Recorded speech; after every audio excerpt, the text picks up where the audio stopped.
Bismillahirrahmanirrahim. Assalamualaikum warahmatullahi wabarakatuh. Alhamdulillah. Alhamdulillahi allafa baina qulubina fa asbahna bi ni'matihi ikhwana alladzi khalaqal mauta wal hayata liyabluwakum ayyukum ahsanu amala wa huwal azizul ghafur. Alhamdulillah, kembali Allah berikan kita kesempatan untuk menjadi manusia yang lebih baik, kesempatan untuk menjadi hamba yang lebih baik, kesempatan untuk menjadi orang Islam yang lebih baik, menjadi orang beriman yang lebih baik.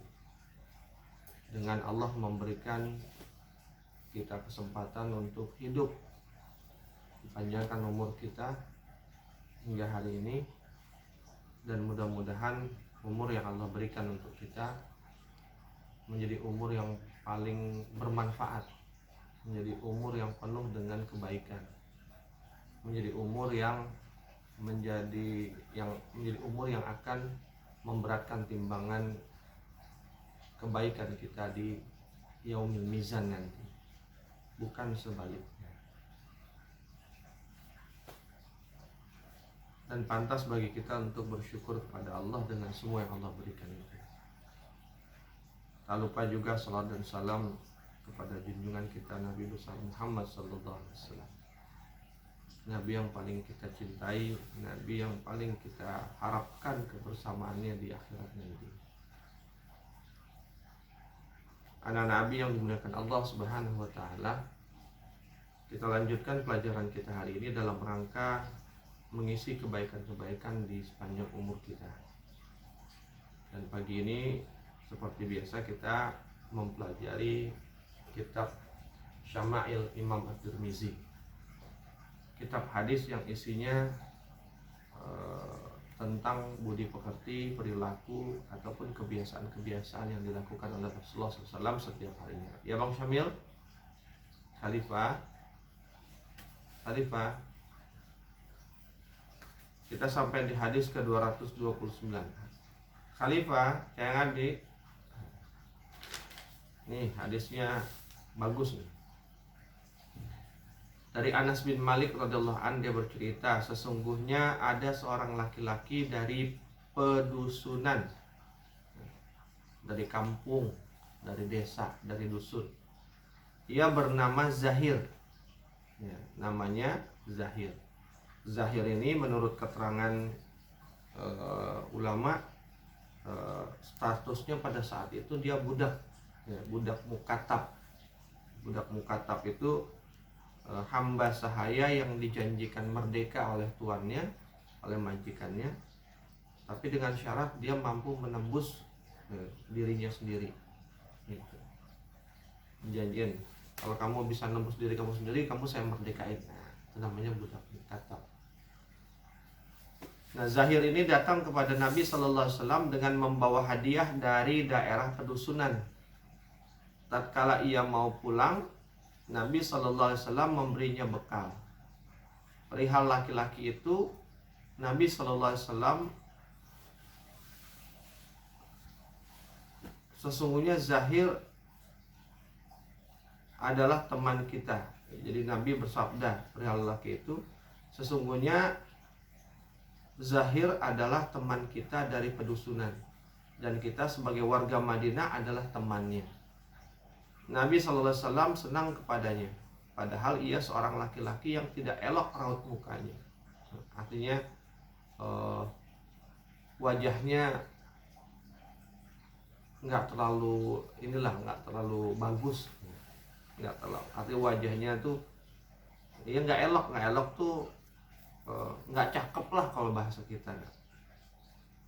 Tapi Rasulullah senang sama dia.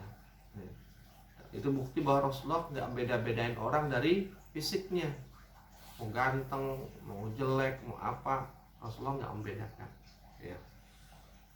Pada suatu hari Nabi SAW mendatanginya, sedangkan ia Zahir lagi menjual barang dagangannya.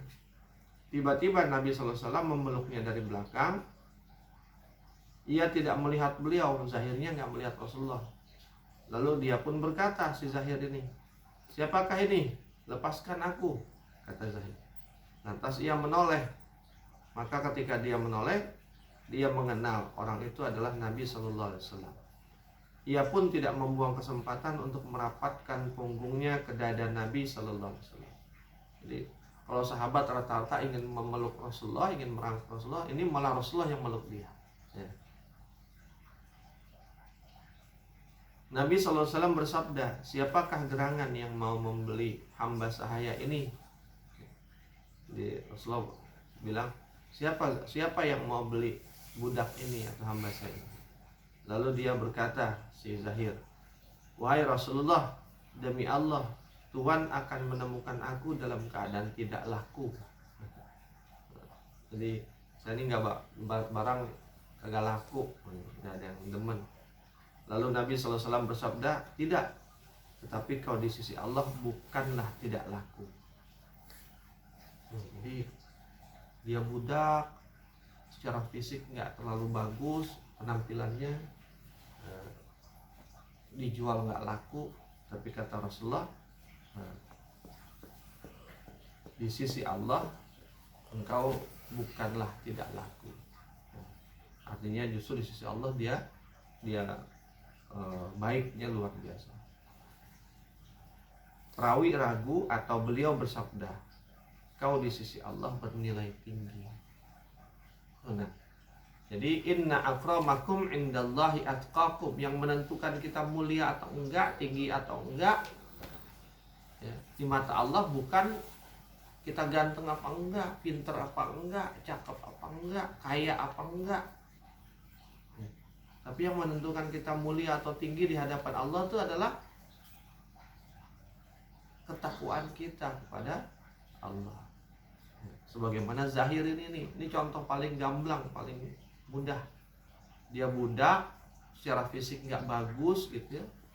Kalaupun dijual nggak laku, tapi kata Rasulullah, tapi di hadapan Allah engkau bernilai sangat tinggi.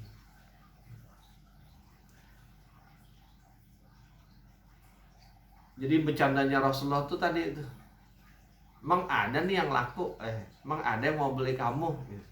Seperti itu.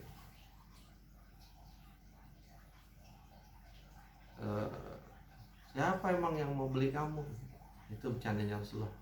Ngeledek, bukan ngeledek, tapi bercandain aja. Lalu hadis terakhir yang ke-230 di bab ini dari Hasan Al-Basri radhiyallahu an, dia mengabarkan. Nah, Hasan Al-Basri itu bukan sahabat, nah. Hasan Al-Basri itu tabi'in, dia generasi setelah sahabat. Makanya kemudian hadis ini jatuhnya hadis mursal. Hadis yang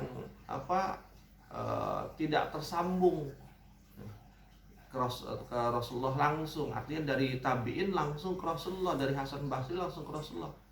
Berarti dia ngelompatin sahabat. Padahal tabi'in gak pernah ketemu sama Rasulullah, tapi kok bisa hadis ini langsung dari Hasan Basri. Kemungkinannya bisa jadi Hasan Basri dapat dari seseorang tapi nggak tersebut namanya, seorang sahabat tapi nggak tersebut namanya, atau dengar dari omongan-omongan saja gitu. Jadi banyak orang yang ngomong kemudian disebutin, sehingga nggak tahu dari sahabatnya langsung dari siapa. Atau wallahu a'lam. Makanya jatuhnya kalau hadis mursal itu hadis dhaif. Karena ibaratnya Dafati misalnya nih, Dafati nggak ketemu sama Ungku, tapi kemudian Dafati bilang kata Ungku, padahal harusnya Dafati bilang kata Abi kata Ungku. Jadi urutannya harusnya begitu, tapi Dafati ngelompatin Abi langsung kata Ungku. Maka omongan Dafati itu nggak terlalu, hitungannya disebut omongannya lemah, nggak terlalu bisa dipercaya. Nah, tapi walaupun hadis ini mursal, namun hikmah atau pelajaran di dalamnya sahih, hikmahnya baik, bisa diambil. Dan hadis ini juga udah sering disampaikan oleh banyak ustadz gitu, tapi ternyata hadis ini statusnya dhaif atau mursal tadi. apa kata Hasan Al Basri, beliau mengabarkan seorang wanita tua datang menghadap Rasulullah SAW. Dia berkata, wahai Rasulullah, doakanlah aku kepada Allah, mudah-mudahan masuk surga. Nabi bersabda, wahai ibu, sesungguhnya surga itu tidak mungkin dimasuki wanita tua. Artinya tidak ada wanita tua di surga. Yang minta doain wanitanya udah tua. Ya Rasulullah, doain aku masuk surga. Kata Rasulullah, ya kagak mungkin, kagak ada orang tua di surga, Bu. Itu bercandanya Rasulullah. Selanjutnya Hasan Basri berkata, wanita tua itu kemudian berpaling sambil menangis. Nangis dia begitu dibilang nggak ada orang tua di surga, berarti dia nggak bisa masuk surga kan gitu. Maka Rasulullah SAW bersabda, beritahukanlah kepada wanita itu bahwa ia tidak akan masuk surga dalam keadaan tua. Artinya di surga dia akan menjadi muda kembali.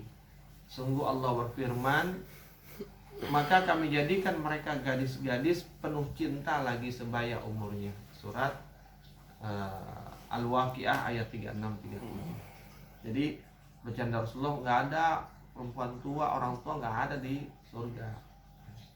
Nangis perempuan itu, tapi kemudian dibilang, iya nanti ibu kalau udah di surga mau masuk surga jadinya muda lagi. Jadi bukan nggak bisa masuk surga, tapi masuk surganya sudah jadi wanita sebaya. Dalam riwayat lain disebut sekitar 30-an tahun. Wallahu a'lam bishawab. Itu jadi bercanda-bercanda Rasulullah itu bukan bercanda-bercanda yang bohong, bukan bercanda-bercanda yang sekadar main-main, tapi bercanda-bercanda yang isinya kebenaran dan ada pelajaran di dalamnya. Itu aja nak, mudah-mudahan bermanfaat. Kita makin kenal Rasulullah SAW, kita makin cinta Rasulullah, dan akhirnya Rasulullah pun akan cinta kepada kita. Dan kalau Rasulullah cinta kepada kita, mudah-mudahan kita berharap kepada Allah dengan Allah berkenan agar Rasulullah SAW memberikan syafaatnya kepada kita di akhirat nanti. Amin ya Allah. Kita tutup dengan istighfar, hamdalah, dan tasbih kifaratul majlis. Astaghfirullahaladzim, alhamdulillah rabbil alamin. Subhanakallahumma wa bihamdika asyhadu an la ilaha illa anta astaghfiruka wa atubu ilaik. Afu minkum billahi taufiq wal hidayah. Assalamualaikum warahmatullahi wabarakatuh.